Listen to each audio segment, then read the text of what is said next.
listen to us. So today we are having a great guest with you, which we had last time. That's Winnie, tackling the topic perspectives in marriage. And you can ask any question that you'd like us to answer you on our social media platforms. That's on YouTube, The Legend Productions, or on Facebook and Instagram, Jeff Somba The Legend. So welcome and feel free to ask any question.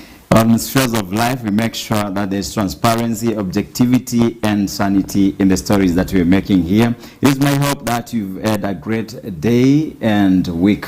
I know you've had a great service where you service today as far as church issues and spiritual matters are concerned. It's good to serve God. And now today we have a great guest, as you've heard from co-host Caroline. And now we talk of issues that concern us in life, because I said life has great challenges, and if we don't handle challenges with other people, that is why we find ourselves in pain. But tonight, because we have a great perspective, we have a great topic on the perspectives of marriage, or on marriage. We want to handle issues that feel or are felt as hard or challenges in the life of marriage. So tonight, on the spheres of life, we want to make sure that you understand some of the things that may look challenging into your life. So today we have Winfred, and we had Samson last week, and we are tackling the same topic, this perspectives of life. I think you also got something from the same topic, because what we said first and general is that marriage itself is a pivotal point and a point or level in life, because it brings out greater generations. And to help us understand all this, and we have another guest who is joining us as we move some steps with Winnie. So don't think that we have just one guest.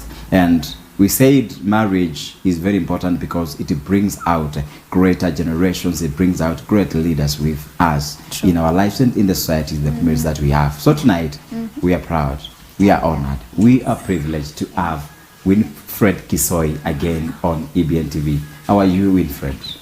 Hi, Jeff and Caroline. Hi. So thank you once again for having me today. Yes. And I've had a good day.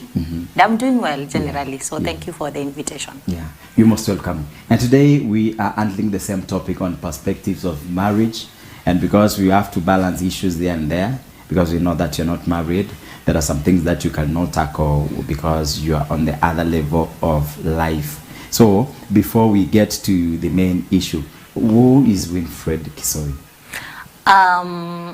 As I said last time, in case you didn't hear what the introduction that I did last time, so my name is Winfred Kisoi, and to begin with, I am a born-again lady and serving the Lord currently at Redeemed Gospel Church, though I also serve in other ministries. And that's my joy and passion, especially serving along the young people. And career-wise, I'm working currently for a software company in operations and finance as a senior executive there. And also in terms of my education background, I have done Bachelor of Commerce, the University of Nairobi. That's my undergraduate. Postgraduate, have done a master's degree in business management, or just majoring mainly in strategy. And I've done also CPA, CIPS, and currently I'm also pursuing data analysis. So as I said last time, I think I just love books, and I realized anytime I say I'm taking academic break, I find myself going back to books again. So that's who I am generally. I think that is the secret for you not aging. Although you are youth, but I think the secret of you trying to strengthen your muscles and to make you look younger again. So before we get again into our topic, now let's know a bit of your life. Where is Winfred Kisoi born? Thank you for that question, Jeff. So I'm born in Kitui County. I was born and raised in Kitui County, Mwingi sub-county. That is where I come from. They call it a very dry area. Actually, I was there yesterday. Is it dry? Is it dry? It is. Honestly, it is. It's not rumors. It's quite dry, and yeah, we rarely see rain there. Yeah. So it's quite dry. That's where I'm raised. I was born there and raised there. And how do you navigate in terms of provision or availability of water? I would say growing up we had such challenges because water was a very rare commodity, such that even when we were going to shower, you are told, just put 1 jug of water. I remember my mom really used to insist on that. It was just 1 jug, everyone. So you would really want to hide yourself and put at least 2 jugs so that she doesn't see you putting a lot of water in the basin. So initially we had such challenges, but now with technology and all that, I think people have come up with boreholes and all that, and even piping water into their homes. So I think with technology things are getting better. Yeah, things are getting better. It's not, even people have come up with ways to store water because sometimes we get a lot of rain and we have challenges with water storage. So I think people have just gotten the wisdom and the knowledge on water storage. So nowadays the challenges are not as many as we had those days. And how did you grow up? That's a very general question. The school you went to, but school. It's okay. So growing up as a young girl, I went to school as any other normal girl would go. Mention the school. I went to a school in I went to a school in Kitui County or in Mwingi, and because I come from a small area called Nzawa, and actually our village is called Clinic, and so many people ask me, why is your village Clinic? And I tell them it's because the people had so many questions that area until they are told Lizzie Maswali is a clinic, so the area is called that. So I went to a primary school called Zawa Primary School, and God enabled me to be a very bright girl in class because mom really used to push me so hard, because her being the class representative in the board of parents and teachers, she didn't want me to shame her. So every time she would really insist, I would have teachers both in school and at home. And so it's like I was studying too much.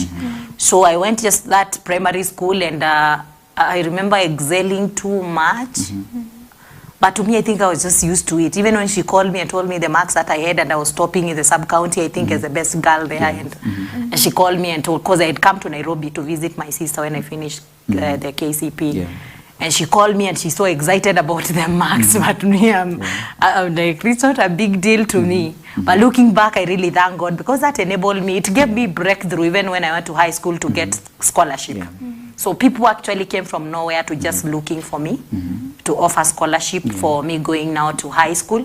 High school, I went to Loreto High School in Muru. And you can imagine the transition from Kitui to Limuru. It's world and it's heaven and earth.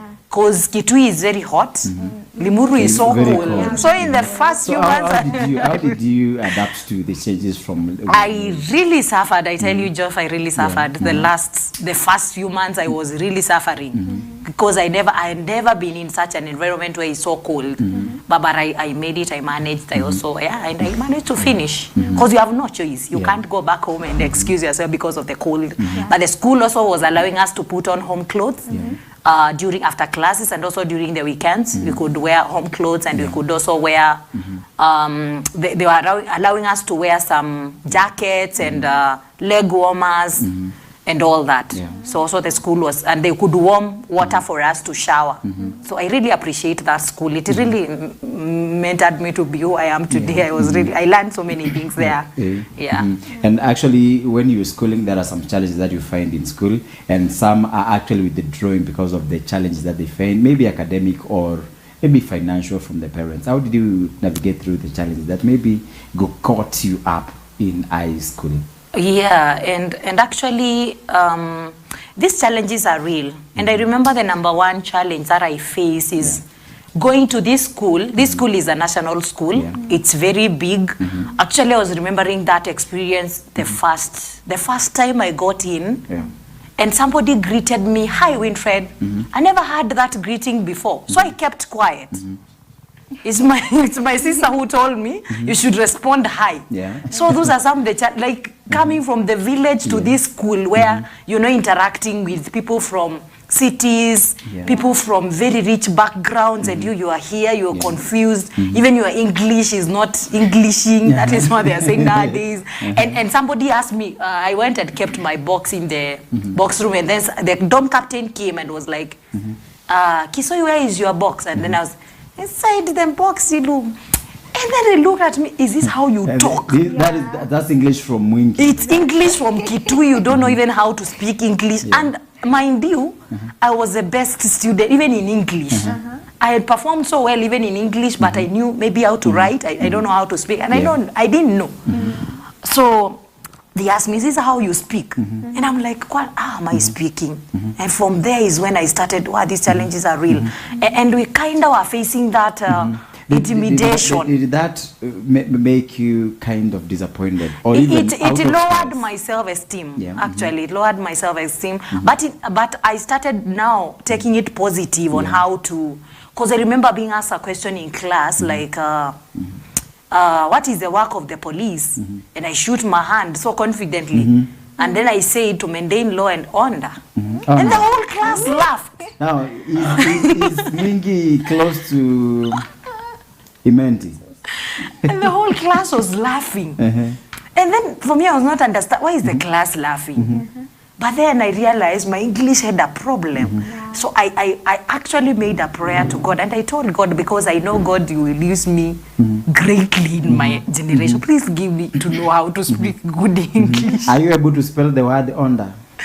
Of course, it's just the normal order, but it has an N. You know, as Kambas, we are privileged to adding N's whenever we are speaking. So those are some of the challenges that I face, and also I would mention also the challenge of finances, finding that your parents is not really able to come. You know, there are people who would come to school as if they are coming to open a supermarket because they are carrying very heavy shoppings.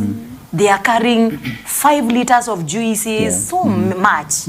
And you are there, you have nothing. Your parent cannot afford. And you start even hating your life, hating yourself. So to every student maybe who could maybe watching this, it's just a matter of time, because I face that. Right now I'm not that. I can tell you I am not, because it's just an experience that shapes us, and be able to appreciate the backgrounds that we are coming from, because some of us are privileged, others we are not, and it's not a mistake. It's just the way life is, and it's not forever. So I think that was my greatest lesson in high school. So what are some of the steps that you took to make sure that you had good articulation of English? I think I was just so intentional. On top of just making my prayer to God on God please my English, I also became intentional. I started because I remember I didn't like the English teacher, but reached a point I said, me not liking the teacher is me who is losing. The teacher has nothing to lose. So first I started by loving the teacher, and I started by looking from the girls who came from very good schools, who are speaking good English, who are doing well in English, and I started to just work with them. So those are some of the steps, just working with them, and also having the right attitude, especially towards the teachers and the coaches. That is what helped. At one time, this the mocking from the people or the laughter make you lose your self-esteem? It did. It did. I would say it's not easy, because when people mock you, they are laughing at your English, they are laughing at you. It made me lose my self-esteem, because remember, I'm coming from a school where I was the top, and I'm coming here. You find people who are even, you thought you are the best, but here you coming and people, you are not the best. You are now challenged. So for a moment, I thought I'm not good enough. But I just found people to speak into my life. And I can tell you today, I no longer battle with any, not feelings good enough. So I did for a moment, but it's something that I've overcome since. And now, because you find a different environment as far as school performance is concerned, do you drop as far as the performance is concerned, because maybe you find the other girls that you are yoked with are better than you? I'm telling you that school taught me also so many things. Yes, you coming here as a top student, but you coming also to meet other students who are top. So the competition was too high. I remember the first exam that we did in Form 1. I was position 75 out of, but with an A constant. Position 75 out of 180, but with still an A. So you can imagine that kind of competition. You have your A, but your position 75, and I'm like, wow. So I would say the competition was good, Yes. because it helped me to think. And they say there's a quote that is said in English, when you realize that you are the best man in the room, then you are in the wrong room. Yeah. You need to sit in a room that you are getting challenged, Yeah. so that you can never imagine, so that you can never live that life of I'm the best Yeah. here. It's good to allow challenges. It's good to go to a room Yeah. where people have better ideas than you, where people are better than you, where people are excelling more than you. Yeah. Okay, that's great. As Yeah. far as education is concerned, that's a good background as Yeah. far as our guest is concerned. Yeah. And now we want to get into the main topic that we had for today. Okay. And one thing I would like us to note is that even if you are not in a certain field, there are some, the ear says, there are something you hear or there are some information that you get from people or from any sources that this happens like this, or when you get to this point, this happens like this. So Winfred, you know, we are all products of marriages, and marriages are broad, and they are different with different levels of maybe understanding and trying to articulate issues as a set of couple or married people. And now, sometimes actually in these generations that we are living, and maybe a generation that was, you find that, and actually you hear stories of divorce, and sometimes you may hear that is it a single, or I'm fatherless, or I'm motherless. It happens Yeah. that you don't become fatherless alone, but you may even, like I know two people who actually their parents separated, and they left the mother. They are now living with their father. So now that what are the issues that may make marriage die? Or yes. even feel that you are not sensitive, or you feel that it is not working for me, and I'm supposed to withdraw from this because what I expected is not coming in as I expected. Thank you, Jeff, for that question. And of course, these are things I've had myself. As we said, I don't have the experience, but I have friends who are married, have mentors who are married. I have people who have gone through tough marriages who are friends to me. And one of the things that I could say is leading to marriages breaking is empowerment of the girl child. Are we living in moments where the girl child is really empowered? We are no longer in times where the man is the only one working, is the only one who went to school, is the only one who is empowered. Right now, people have concentrated to empower their girls. And there was a time this discussion of girl child empowerment was too huge and too magnified, and we cannot ignore it. But I think we reached a point as a society where we empowered the girl and we forgot to empower the boy. Because if at all we're empowering the girl, who is this boy who is going to handle the empowered girl? So boys need to be empowered. So the moment they get in this marriage together, I mean, the woman is more empowered, has knowledge. We no longer live in those decades where the woman is just the housewife. They are also working, they have their own contribution financially, even idea-wise, they are well knowledgeable and all that. So I think that is the number one problem, where the girl is too empowered, but the boy child has been left behind. So probably we have a problem where the boys or men don't know maybe how to handle this overpowered woman. There's something called inferiority complex that you are feeling, you even feel intimidated, assuming that maybe I'm a CEO of a company, and maybe my husband, if I was married, is still maybe a junior staff, and they are looking at me. They are not looking at me from that point of view as if I'm their a companion, a compliment. They are looking at me as a competition. Even something, maybe I can say something that I was not meant to really appear like that, but because of their junior position, they think I'm here to intimidate you. I'm here because you don't have much money to challenge you. I'm not honoring you as the head of this family. So I think the problem number one is that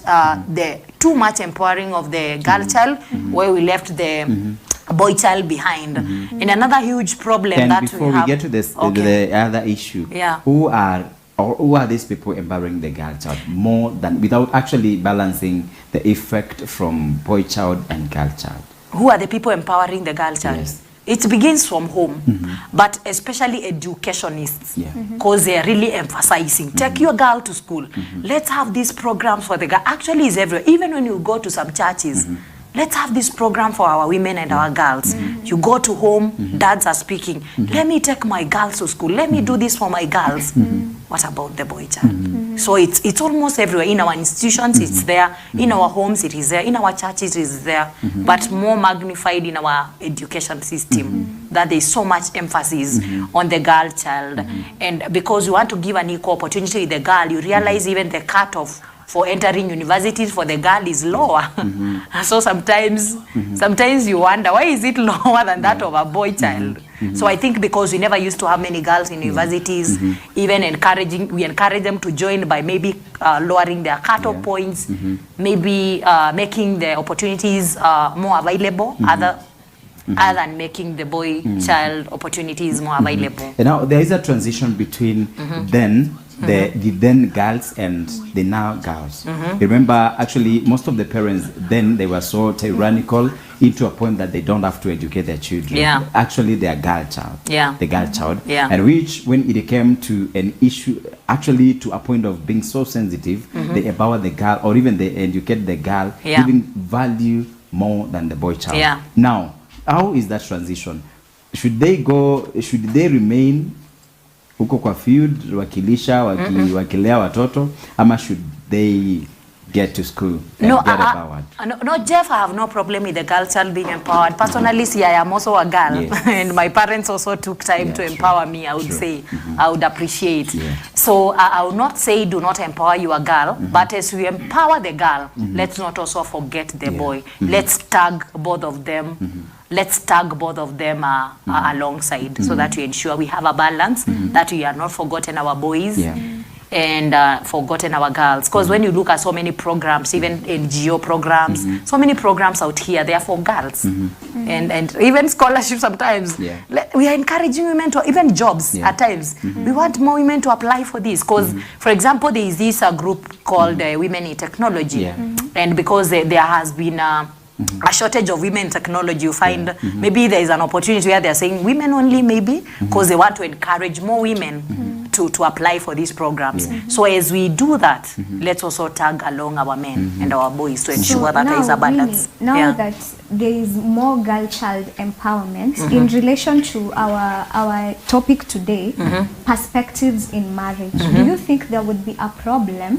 marrying, if you're a man, you're marrying a woman who is maybe financially stable than and you actually are, more or, educated than or even financial wise? I wouldn't think there is a problem with that, because what matters is the attitude. I was listening to one of the admired marriage counselors in this country. I'll not mention their names. But they were saying, when as a woman you understand and realize that domestically you are a wife. Yes, in public you are a CEO. But when it comes to domestic issues, you are a wife. So the number one attitude here is to differentiate between my CEO role and my role as a wife. So we have a role to play. There is no problem with any man getting married to an educated woman, woman with more money than them. But I would say it depends with this man.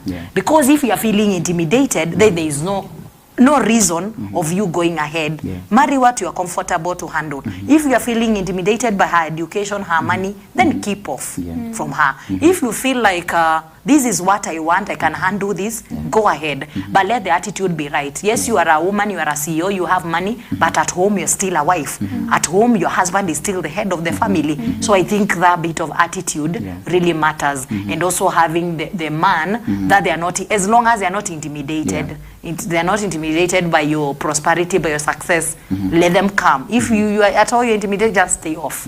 That's what I would say. Okay, that's great. And before we get to the other section, like Caroline to read some of the comments that we are receiving from the audience. Okay, there's Dina Mwania saying, watching from Buruburu. Nice show there you have, Carol and Jeff, and your guest, Gwynfred.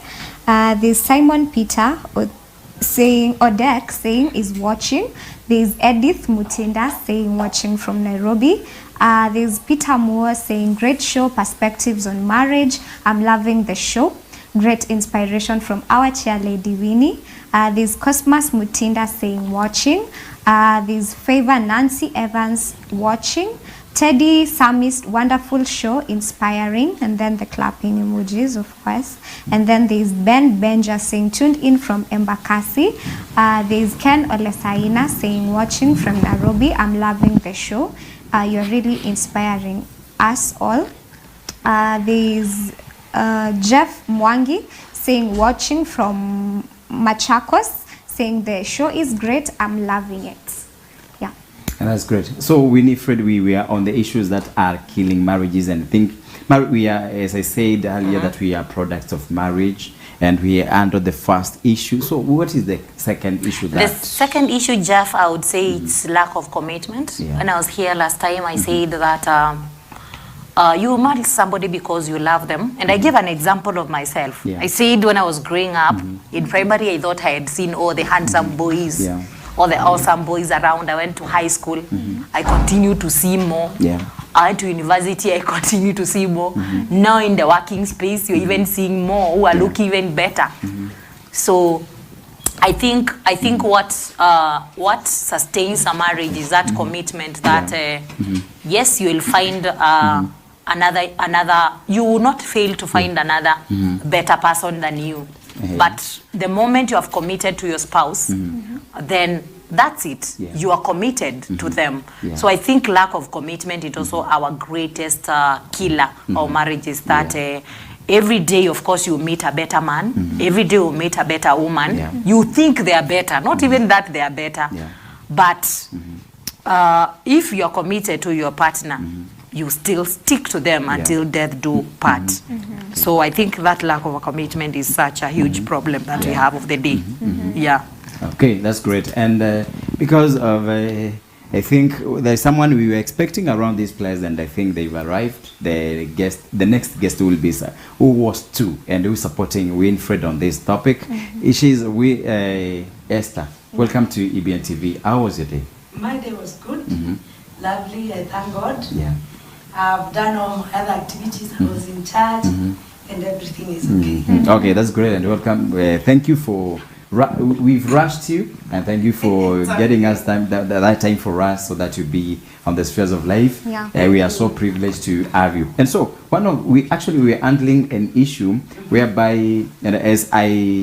she's Winfred, the other guest. She's not married, and where we started is that because marriage, you may be out of marriage, or you may be out of a certain field, and you find that there are the hearsays. There are information that you get from other people or other sources that maybe if you are employed as a gate man, it won't be good for you. If you there are discouragers, and there are those who will encourage you.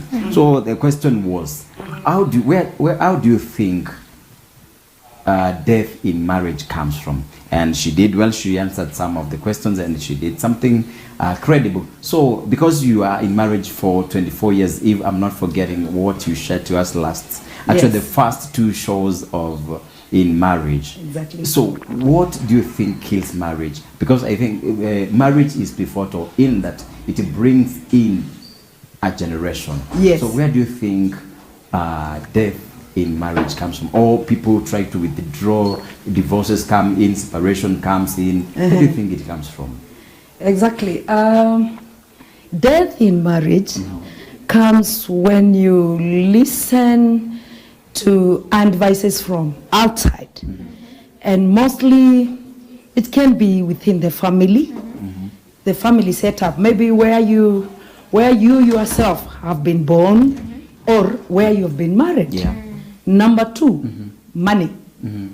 Money can kill marriage. How does money kill marriages? And we need money a lot.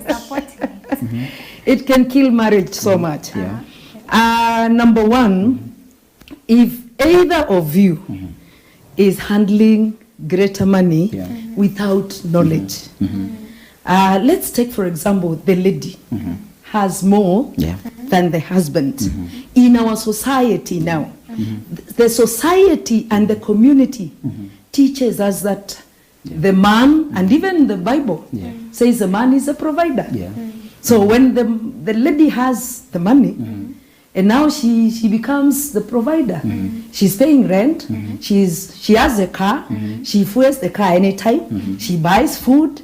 That builds our ego. And you find at such a time it's like this one is nothing. This one is like I'm the controller of this family. But where does the problem come in if I'm supporting you as maybe my husband, and at that time you're very low in terms of finances, and then I'm coming in maybe in paying the bills, the school fees. So where's the problem of me having money? Yeah, the problem is, the problem comes in when you listen to the community and other people. Remember we said marriage is partnering with somebody who you want to fix it with. Somebody you are ready to move together.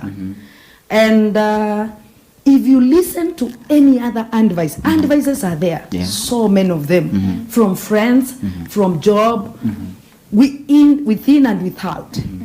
If you just capture one and then you move with it and you apply it without a lot of knowledge, that kills your marriage. Your husband could be very supportive and very respectful to you, but you see, your community tells you, you know what, kwani wewe ndiye ulioana ama uliolewa. Hizi wanaitwa failure. Ni kuwekana uliwekana ama ni. You see, that is the kind of things they are telling you. But you see, you are here. You are a team player within the family. If you are a team player and above all you know God, you are born again, that's not a big issue to you. Because this man was your choice. Is part of you, be it good or bad choice. This was your choice among many. So taking care of him and you having more than him is nothing to you. Is nothing to you if you only listen to each other and listen to God. Okay, there is the issue of empowerment to the girl child. Yes. How does that affect life in marriage? Mostly when this girl empowerment thing has left the boy child wanting. Because there are a lot of associations now who are talking about girl child, girl child, girl child. So the boy child is left desperate. And now they retreat behind. Because equipping the girl child more than the boy child, that is killing the community. Remember, this boy child is a seed carrier. Without them, we cannot do anything. And every time you hear even our communities and our people tell us, you know, siku hizi, the women and the girl child is the one who is doing most of the things. That one is killing a lot, a lot. So unless we encourage one another and we balance it, apart from now taking it like, you know, I'm the one who is empowered, I'm the one who is entitled, and these titles of HR, I'm manager, I'm the whatever, that one you don't call it home. Leave it at your office, come home as a mother, come home as a wife, play your part as a wife at home. That helps a lot. Someone raised a question, how do you balance your individual needs and also get a chance to balance the needs of your relationship? It is very simple. It is very simple. The way you manage your office, wherever you are, or your business, wherever you are, you find you have time to check on your accounts, you have time to check on the movement of the products, you have time to check on your workers. Time is usually created, and anything that you love, you have time for that. So there is no day you will say, I have all the time. Create time. If you love your partner, you will always have a time for him or her. It is never anything to do with, I don't have time for you and I love you. No. I will always create time for you because you are part of me. And I feel empty when I don't get your word in this life. So most of the time, it is time creation that makes the relationship stick closer. Okay, Winfred, getting to you. Now, you alone. You're single, in short. Yeah. And because with someone who will hold your hand as far as that is concerned, in our tonight's conversation, where do you feel you should start with your spouse? Where do you I think I need Where to should get you start from? in terms of Anything. Maybe your wedding is tomorrow. How do you think? How do you foresee you starting off, or even how does the plane take off? Now look at the simple transition. Today you're single, tomorrow you're married.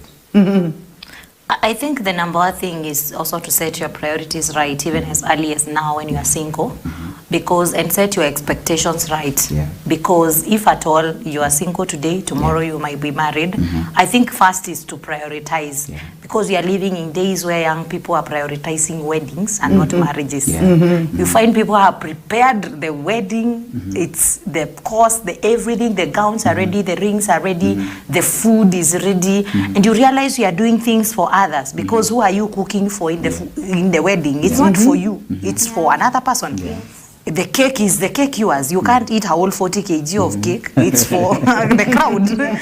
Who is the only thing I think is for you maybe is the photos and the video and the rings. Maybe the rest of the things, tents. You can't sit in a 400 cent sit a tent.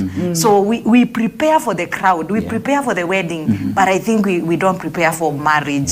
So the number one thing is, for me, if I was to get married tomorrow or in the near future, which I will, is first of all to prioritize the marriage. And what do I mean by prioritizing the marriage?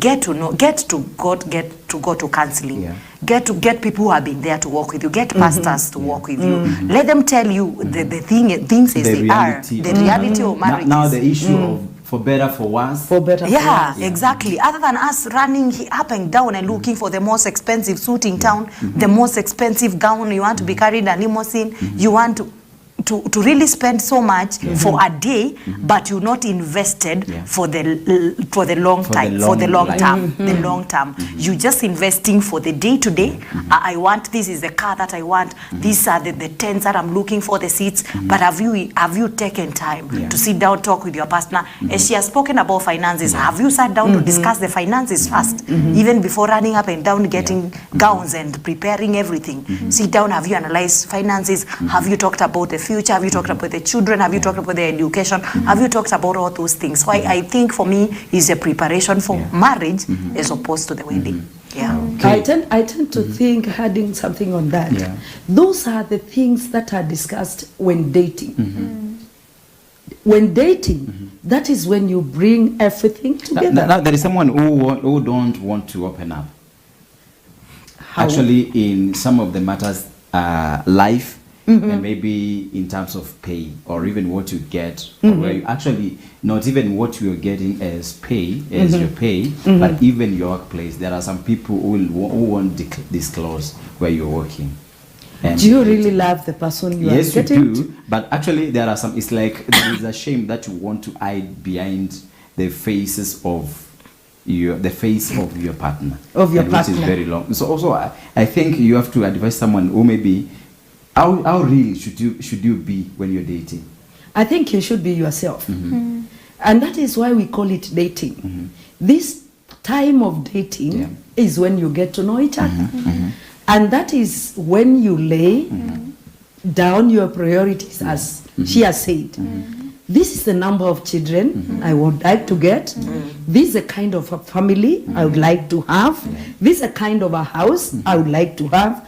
You are assuming both of you have nothing. You are not looking at anything. And your finances now will come the last bit. Because that is the time you consolidate and see, we have our dream house. How do we achieve it? We have our dream even bed. How do we achieve that? How do we bring up our children? How many children do we need to have? I tend to think even now, dating should be the longest. Because whatever each and every partner brings on finds the other one quite different. And is there any specified time that dating should take? No, there is no specific. And how long are you saying it should be long? The long is when you really understand one another.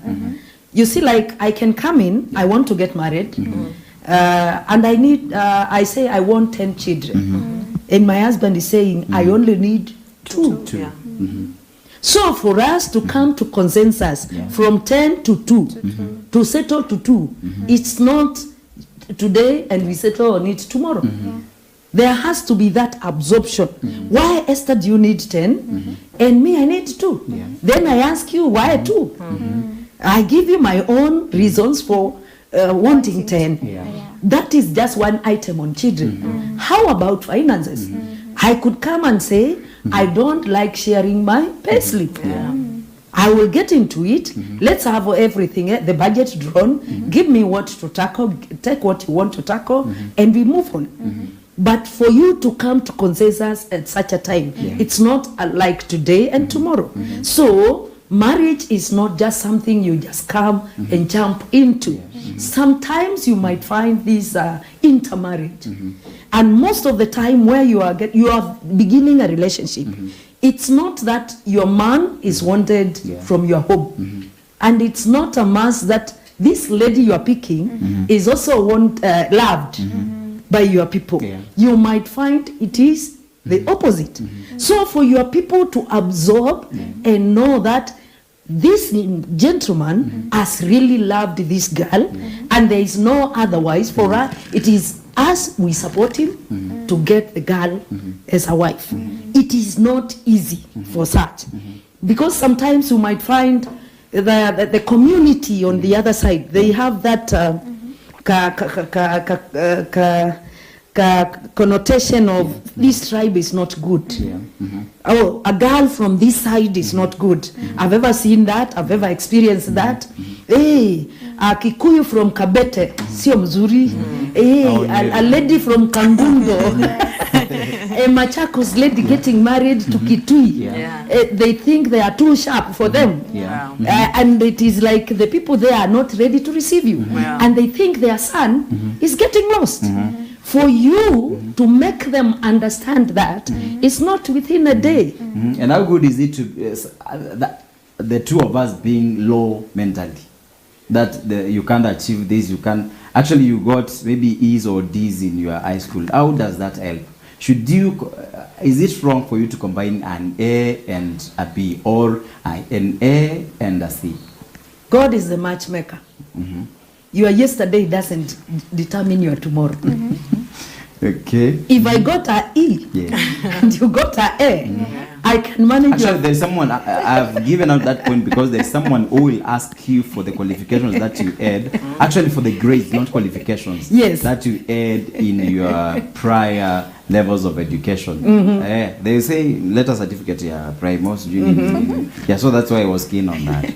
Wife material is not on grades. And husband material is not on grades. Okay, now because Esther, you came at the close of our show, and we are sorry for that. What I want us to do now, because we are coming to the close of the show, is that I want you to give your final word in terms of the conditions that you should set when you starting off your marriage, or even when you're in marriage. I want you to touch that, and I think actually I start with Winnie, so that if you go wrong, someone will give you a correction. So Winnie, from your side, what are the conditions that you should give to your spouse when you are entering marriage? For me, as I said before, just get ready for the marriage instead of really spending so much time on the wedding part. The wedding is good, but it's just a day's affair. So don't get stressed with a day's thing. And for me, my greatest advice is to the young people, especially looking forward to get married. Because then some people are already ready for it, but they are looking at it like, I don't have finances. Yet you can even, there has been a wedding in this country for 200 shillings, I think. So I believe if you are really looking into investing in your marriage and not the wedding, you don't need to sit down and say you have no money to get married.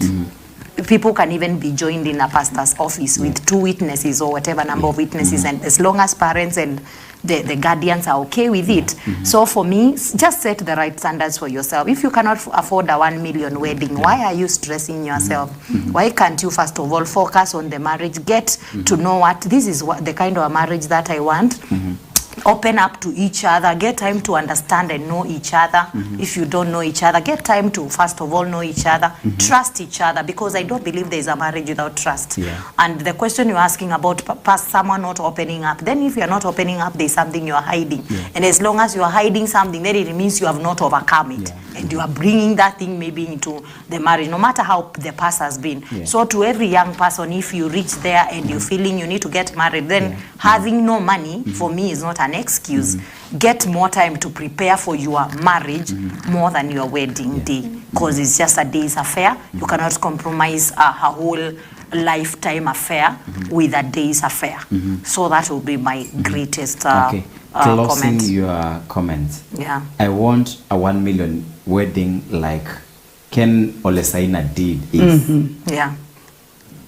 That's we say comparison is so bad, and even marriages are also breaking because of comparison. Because you see somebody in, and we live in social media times where someone will post even they are bought for a wife I don't know which car, and now you get to a house, Jeff, and your wife is not talking to you anymore, and you find out, just an example, and when you inquire, it's because there is a demand that they want. So we are living in days of comparison because of social media pressure. So I would tell everybody, walk your own race. You don't know where this friend who did a 1 million million wedding, where they got the money from. Maybe they are coming from a well-off family. Maybe they are also having deals here, dirty deals. So run your own race and get the blessing from the Lord. Okay. So that's great. Esther, your final word. Get someone who loves you. That is the key thing. Get someone who loves God. Because with God, all things are possible. Most of your priorities that you are going to set, they might not be achieved. You might achieve 2% out of them. Or you might find the person that is loving you has not really absorbed what you want. But as you walk the journey together, you achieve it. You achieve much. Because the Bible says it's better two. Two are better than one. So you might come with high expectations, high priorities, high standards. You miss the person that would fit in such standards. Mostly what is needed in marriage is love. And the first qualification, somebody who loves and fears God. That person will be advised of God. That person will be led of God. That person will be taught by the Spirit of God. And in any case, if he is weak in any area or disagreement, because you always have disagreements, unless one of you anajifanya. Disagreements and arguments are really there. But when God is in your midst and this person loves God, you will achieve much. You will achieve everything that you have. So most of the time when you set your standards in the beginning and you start looking for a person, you will disqualify so many, because one will qualify standard 1, 2, 3, but the fourth ones and the fifth one, they are not there. The best thing is get somebody who fears God, somebody who loves you. You will fix the others together as you move in life. That's great. And as we wrap up the show, I'd like to read some of the comments. There's Ben Benja saying, tuned in from Embakasi Pipeline. There's Ben Muia saying, watching, wonderful show. There's Joan Wanjiko Mwendo saying, wow, an amazing show you have there, guys. Katongu Regina saying, Essie, I see you. Wise woman, Wayne too.